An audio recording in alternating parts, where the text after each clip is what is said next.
बंधुगण आसतु कुड्र व्यवहार जाणीनेबा। कुड को पास्ट एबिलिटी बा अतीत रे कौनसी व्यक्तिर साधारण सामर्थ्य प्रकाश करने को व्यवहार करा जाए। उदाहरण when I was a child I could run a lot. मु जेतेबेले जड़े शिशु थिली मु बहुत दौड़ी पारुथिली। He could write poems when he was a student. से जेतेबेले जड़े छात्र थिले से कविता सब लेखि पारुथिले। आमे वाज एबल टू बा वेयर एबल टू को कुड स्थान रे लगाई परिबा, किंतु मने रखिबा को हेबो जे साधारण सामर्थ्य प्रकाश करबा को कुड जनरल एबिलिटी रे व्यवहृत हुए। किंतु आमे जेतेबेले एक निर्दिष्ट परिस्थिति बा ए पार्टिकुलर सिचुएशन रे किछि घटिछि बोली कहू सेतेबेले वाज बा वेयर एबल टू को व्यवहार करू। उदाहरण I was able to run. मु दौड़ीबा को सक्षम हेली। The boat sank but the people were able to swim to the bank. नौकाटी बुड़ी गला किंतु लोक माने कूल को पहरी आसवा को सक्षम हेले। अनुमति बा परमिशन पाई प्रश्नवाचक वाक्य रे कुड व्यवहृत हुए। उदाहरण could I use your cellphone. मु तुम सेलफोन टी व्यवहार करि परिबी कि। Could I borrow your bicycle. मु तुम साइकेल टी नहीं परिबी कि।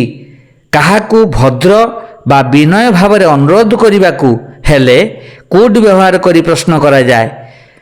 कुड कान ठारू अधिक विनय और नम्र भाव प्रकाश करे। उदाहरण could you wait for a minute please. दयाकरी गोटे मिनिट अपेक्षा करिवे कि। Could you post the letter for me please. आपण मो पाई चिठीटी चिठी बाक्स रे पकाई देबे कि। अतीत रे संभावना बा पॉसिबिलिटी अर्थ रे कुड व्यवहार करा जाए। उदाहरण this new project could create 1000 new jobs. एही नुआ योजना 1000 नुआ चाकरी सृष्टि करि थांता। कौनसी कार्य करने पाई अन्य को प्रस्ताव बा परामर्श बा सजेशन देवा को कुड व्यवहार करा जाए। कान और साल ठारू कुड्र सजेशन अधिक प्रभावशाली अटे। उदाहरण we could write a letter to the video. आमे वीडियो पाखकू दरखास्तटीए लेखिबा। फलाफल प्रकाश करने को कुड व्यवहृत हुए। उदाहरण I am so happy I could dance. मु बहुत खुशी मु नाची पारिली। अतीत रे असफल संभावना प्रकाश करने को कुड हैव सह मेन भाव रो पास्ट पार्टिसिपल व्यवहृत हुए। उदाहरण had Kamal studied sincerely he could have passed in the first division. Kamal जदि भल भावे पढ़ी थांता से फर्स्ट डिवीजन रे पास करि थांता। मु भाबुची आपण माने कुड रो व्यवहार बुझी सारिबेनी।